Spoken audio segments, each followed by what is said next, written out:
Sir okay sir. పెద్ద cinema ఆడంబరంగా తీశారు, చాలా విలాసవంతంగా తీశారు, పారితోషికాలు బ్రహ్మాండంగా ఇచ్చారు.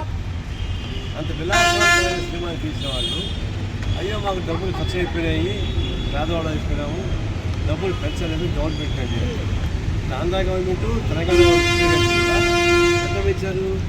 600 రూపాయల టికెట్లు నిన్న ఒక రోజుకి 600 రూపాయల జూన్ ఈ రోజు నుంచి 2వ తేదీ వరకు ఏసీ కలుపుకొని 240 రూపాయలు సింగిల్ స్క్రీన్కి, తర్వాత మల్టీప్లెక్స్కి 302 రూపాయలు పెంచారు.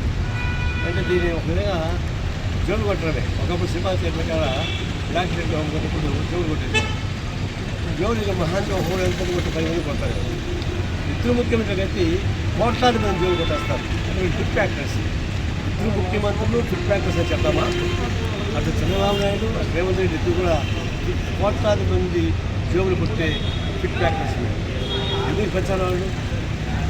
ధరకు వచ్చారా? వాళ్ళు వ్యాపారం చేసుకుంటున్నారు. వ్యాపారంలో వ్యాపారం వాళ్ళు గడించుకుంటారు, ప్రస్తుతం భరించుకుంటారు. మీకేం సంబంధం అని 10% డబ్బులు తీసేసి వాళ్ళ డబ్బులు కాజేసి వాళ్ళకి ఇస్తే కాకులు కొట్టి గెలకేసుకుంటారు. చాలా వ్యాపారం చేస్తారు. ఇక్కడ మంత్రులు వాళ్ళు నష్టం వస్తుంది, వాళ్ళు పెంచుకొని చెప్తారా? ఇది ఒక విధంగా ప్రజానీకాన్ని దోపిడీ చేసేటువంటి పెద్ద సినిమా పెద్ద దోపిడీ. ఆ దోపిడీకి రాష్ట్ర ముఖ్యమంత్రి సహకరించింది చాలా విచారకరం. నేను తీవ్రంగా ఖండిస్తున్నాను. ఇలాంటి ఉండకూడదు.